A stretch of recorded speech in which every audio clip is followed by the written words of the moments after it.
जय श्री राम। हमारे प्यारे दर्शकों, स्वागत है आपका हमारे YouTube चैनल पे। आज हम आप लोगों को एक राम कथा में लेके चलेंगे जिसमें आपको बड़ा ही आनंद प्राप्त होगा। दोस्तों, इस कथा का आयोजन गंगाशील परिवार की ओर से चंद्रकांता ऑडिटोरियम रामपुर गार्डन में डॉक्टर श्री चंद्रपाल शर्मा जी के द्वारा सुनाई जा रही है। श्री चंद्रपाल शर्मा जी हमारे जाने माने कवि कुमार विश्वास जी के पिताजी हैं, जिनके द्वारा इस कथा का आनंद हम लेंगे। देखिए दोस्तों, इस कथा के लिए गंगाशील परिवार की ओर से बहुत ही सुंदर सा आयोजन किया गया है। फूलों की कितनी सुंदर सजावट की गई है, अभी आपने एंट्री पे भी देखा। बहुत ही सुंदर तरीके से इसका आयोजन किया गया है। चलिए दोस्तों, आगे देखते हैं और सुनते हैं, कथा का आनंद लेते हैं। आप वीडियो को पूरा देखिएगा। आशा है आप लोगों को बड़ा ही आनंद आएगा। दोस्तों, कुछ ही क्षणों में डॉक्टर चंद्रपाल शर्मा जी आएंगे और कथा को प्रारंभ करेंगे। चलिए फिर सुनते हैं, आगे बने रहिए वीडियो के साथ। शून्य का विग्रह ब्रह्मा विष्णु महेश।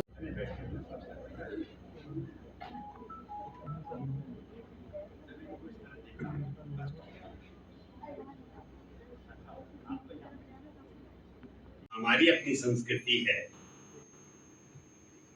वो बहुत उच्च कोटि की है, उसको पहले आप धारण करो। दूसरों की झूठन को क्यों चाटते हो?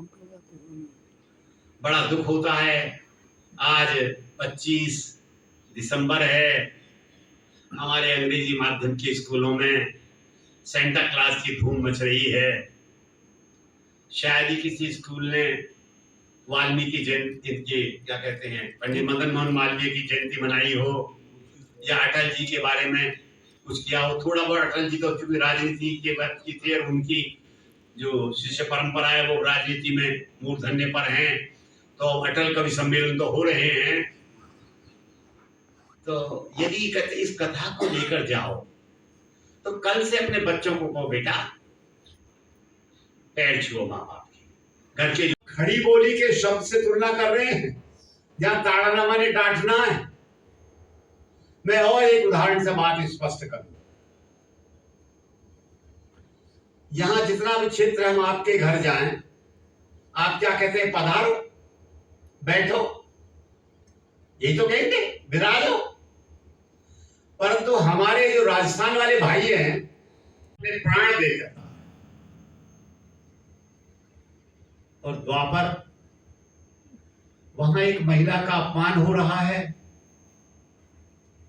इस सेना ने सब लोग मर गए। अनुमान कितने लोग जीवित रहे थे? 8।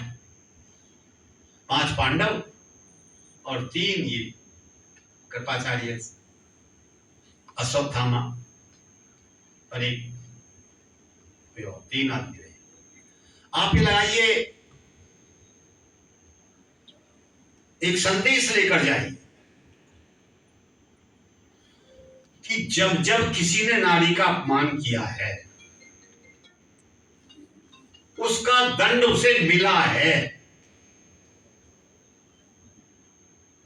चाहे जाने किया हो, चाहे अनजाने किया हो, और चाहे उसने स्वार्थ के वश किया हो। देखिए, रावण को बहुत गाली देते हैं लोग, पर मैं रावण को राम का भक्त मानता हूं। सीता का अपहरण क्यों किया उसने? जब शूर्पणखा ने ये बता दिया आकर कि खरदूषण भी मारे गए, इतना बलशाली है, तो उसने शूर्पणखा को तो समझा के भेज दिया। फिर बार बार एक बात सोचने लगा, खरदूषण मौसम बलवंता, खरदूषण तो मेरे समान बलवान है, उन्हें को मार सके बिन भगवंता, बिना भगवान के उन्हें कोई मार नहीं सकता। सुररंजन भंजन मई भारा, देवताओं की प्रसन्नता के लिए, पृथ्वी का भार उतारने के लिए जो जगदीश लीन अवतारा, यदि भगवान ने अवतार लिया है तो अगली अर्धाली पे ध्यान दें, शशि जी सोवे ना, तो मैं जाए बैर हट करे हूं, तो मुझे तो जबरदस्ती जाकर शत्रुता करनी है। क्यों? उसका लक्ष्य है प्रभु सर चाप हने भव तरे हूं, भगवान के धनुष बाण के से मरकर संसार से पार जाने चाहता हूं। अब उसे ये लगा भगवान राम है, ईश्वर के अवतार हैं, ईश्वर है, परात्पर ब्रह्म है। जितने व्यक्ति मिले सबने बताया, भगवान मंदोदरी ने ये बताया, मामा माल्यवान ने भी यही बताया, और क्या कहते हैं हनुमान जी गए तो हनुमान ने बताया, अंगद ने बताया, सब यही बता रहे। तो उसे लगा मैं तो सही रास्ते पे चल रहा हूं, अरे मुझे राम के हाथों मरना, इससे बढ़िया मौका मिल जाए, मैं क्यों चूक जाऊं।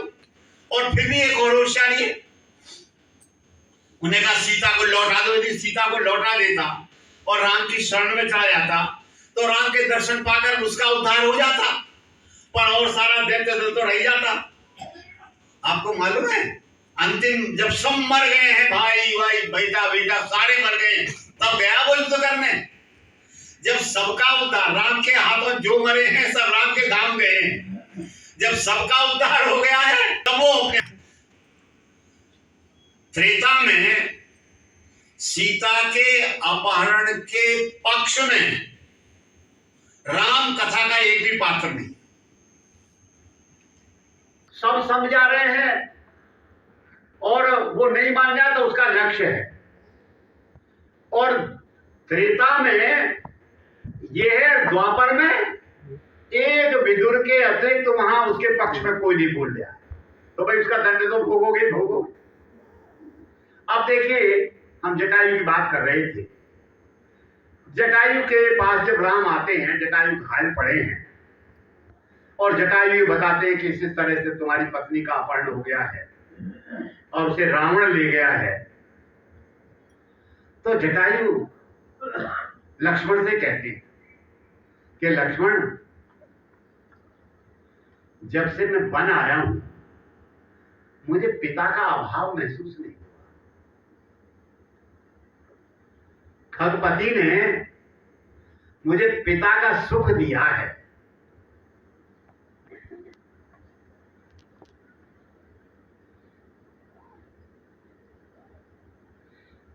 सुनहु लखन खगपति मिले बन, मैं पितु वरन न जान। जब से ये मुझे वन में मिले हैं मैंने पिता की मृत्यु का शोक नहीं किया। मैंने समझा ही नहीं पिता मर गया, मुझे पिता मिल गया। आज भी बहुत सारे लोग हैं जिनके पिता नहीं है और उन्होंने कुछ अपने मानस पिता बना लिए। मैं भी बहुत सारे बालकों का पिता बना हुआ हूं कि साहब हमारे माता पिता नहीं, अब दोनों ही आप हमारे माता पिता। तो सुनहु लखन खगपति ही मिले बन, मैं पितु मरण न जानो।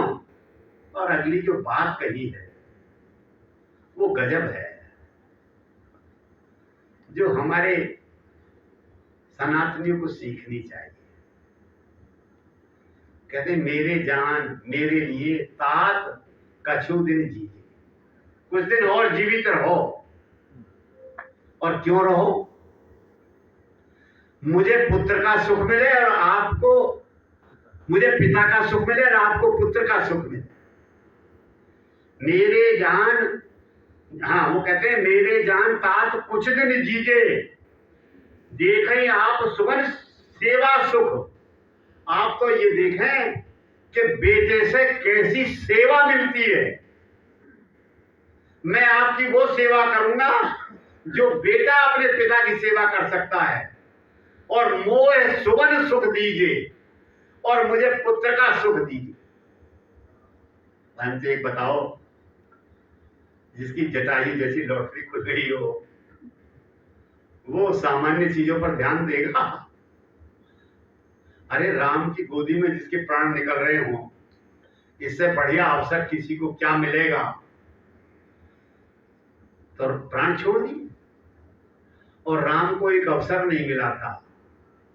हमारी परंपरा में बड़ा बेटा पिता की मृत्यु के बाद दान देता है। राम को वो अवसर नहीं मिला था, वो अवसर भरत को मिला था। अब मिल गया पिता जटायु का।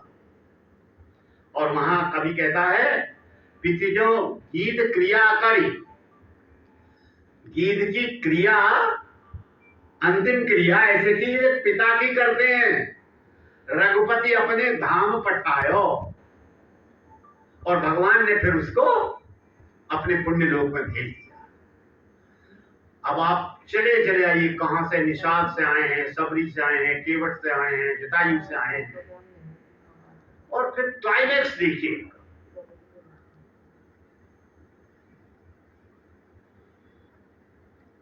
जब राम राज्याभिषेक होता है तो राम के राज्याभिषेक में सब लोग आए।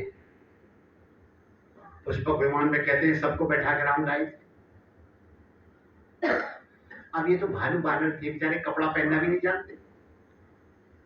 भालू बानर माने वनवासी लोग। तो राम ने ये जिम्मेदारी स्वयं संभाली। जो राजा हैं सुग्रीव और विभीषण, उनको वस्त्राभूषण पहनाएंगे लक्ष्मण और भरत। और ये जो है सुग्रीव है, जामवंत है, अंगद है, नील हैं, इनको राम ने इनके लिए अपनी जिम्मेदारी ली कि इनको मैं पहनाऊंगा वस्त्र। ये है।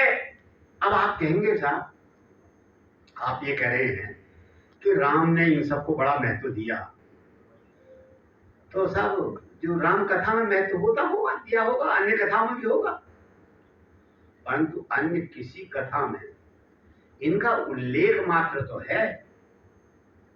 पर जैसा वर्णन तुलसी ने किया है, गले लगाने का, उनके यहाँ भोजन करने का, उनकी समस्याओं को हल करने का। समस्याओं का हल कैसे करते हैं?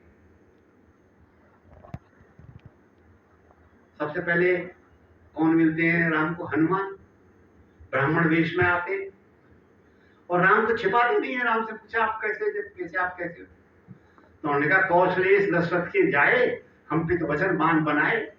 हमारा दशरथ के पुत्र हैं, पिता की आज्ञा मानकर आए। यहाँ हरि निश्चर वैदे ही विप्र फिरे हम खोजते ही।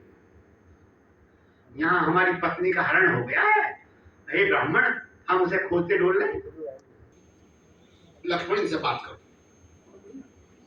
लक्ष्मण बात करते, लक्ष्मण बात कर कहते हैं हाँ इनसे बात की जा सकती है। तो राम ने क्या बात कही? बोले लक्ष्मण, ये ब्राह्मण इतनी शुद्ध संस्कृत बोल रहा है कि ऐसा लगता है इसने वेद वेदांग सब पढ़े हैं,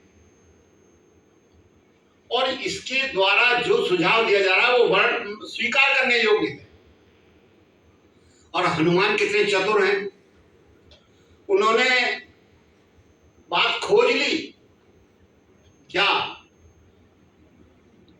कि दोनों एक रोग के रोगी हैं। कौन? मेरा राजा सुग्रीव और ये राम। राम की पत्नी का अपहरण हो गया है और ऐसा ही सुग्रीव की पत्नी के साथ हो गया, इसलिए ये मित्रता स्वाभाविक हो सकती है। अंग्रेजी में कहते हो ना, birds of the same feather flock together. भाई सब अपने एक जैसे व्यक्तियों की तो भाव विचारधारा से मित्रता होती है। और कितना चतुर है हनुमान। हनुमान सीधे सुग्रीव के पास नहीं ले आते, वहां बैठाते हैं, आप बैठो। सुग्रीव को जाकर पहले राम की महिमा बताते हैं, तब मित्रता होती है। और हनुमान अपने को छोटा सिद्ध करते हैं। मैं तो आपका सेवक हूं, मैं तो ऐसी वनवासी जाति में पैदा हुआ हूं। तो राम वहां हनुमान से कहते हैं,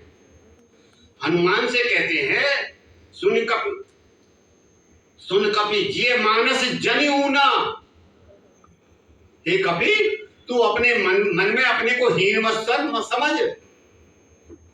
तय मम प्रिय लक्ष्मण से दूना, तू तो मुझे लक्ष्मण से भी ज्यादा प्यारा है।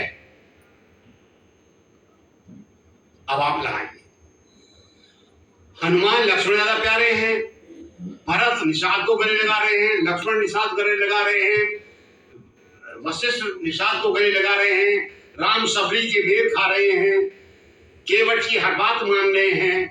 ऐसे राम क्या शूद्रों के खिलाफ हो सकते हैं? तुलसी तो वो लिखेंगे जैसे उसके राम हैं, तुलसी तो वही लिख रहे हैं ना। तो वो जो मैंने आज एक अड़दाली पर ही आपको रोक लिया है, वही फिर एक बार उस अड़दाली को देख लो। ढोल गंवार शूद्र पशु नारी, शूद्र पशु शूद्र और नारी पर ही तो ये सब सारी चर्चा करते हैं। तो मैं कह रहा था जब वहां गए कि वहां जब इनके स्वागत किया, विभीषण आते हैं। अभी विभीषण आए, तो विभीषण जब आए तब देखिए विभीषण अपनी परंपरा का नहीं, हमारी आर्य परंपरा है, ये किष्किंधा वालों की वनवासी परंपरा है, वनवासी संस्कृति है, हमारी आर्य संस्कृति है। लंका की दैत्य संस्कृति है, दैत्य संस्कृति है। तो सुग्रीव मना करता है कि समझ लो पता नहीं ये दुश्मन का भाई है, क्या लेना है, वो मायावी लोग हैं। का राम ने कहा नहीं, जो अपनी शरण में आया है उसे ले, और उसे बुलाकर लक्ष्मण के और अपने पास बैठाया, अनुज सहित ढिंग बैठा रे, भैया के साथ वही अपने पास ही बैठा है। ये राम के स्वभाव को न जानने वाले लोग राम के गायक तुलसी पर यह आरोप लगाते हैं कि तुलसी नारी विरोधी है और तुलसी शूद्र विरोधी है। ऐसा नहीं है। अब उसके आभूषण पहनाने कह रहा था, तो वहां लिखते हैं वो जामवंत नीलादिसो पहराए रघुनाथ। भाई इससे ज्यादा क्या हो सकता है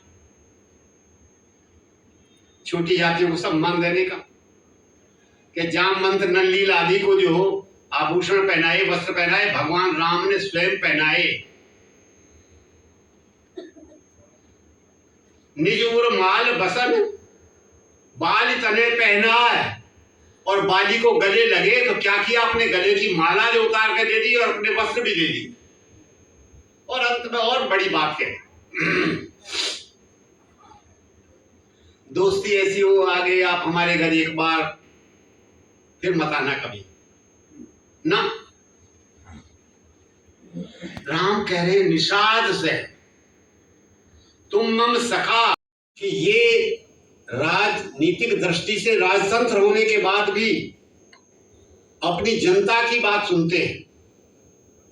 कैसे सुनते हैं? जब राम के राज्याभिषेक की बात आती है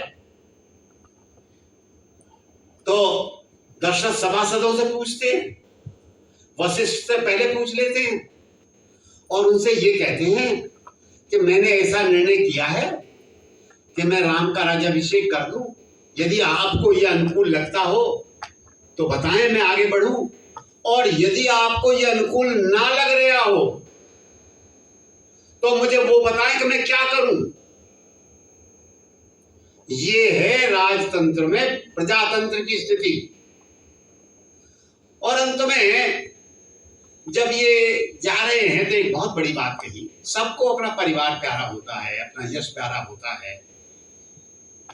अनुज राज संपत्ति वैदेही, भाई अनुज जो मेरे भाई हैं, राज है, संपत्ति है, सीता है, देगे परिवार स्नेही, मेरा शरीर है, मेरा घर है, परिवार है, मित्र मंडली है, सबको प्यारे होते, मुझे प्यारे, राम को भी प्यारे, सबको प्यारे।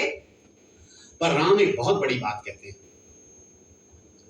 ये सब मम प्रिय नहीं तुम्हें समाना, सब मुझे प्यारे हैं, पर तुम जो मेरी मित्र मंडली हो इसके समान प्यारे नहीं है। ये सब मृषा ने कहो मोर ये बाना, मैं कोई असत्य नहीं कह रहा हूं, इस मेरी बात को प्रमाण मानो।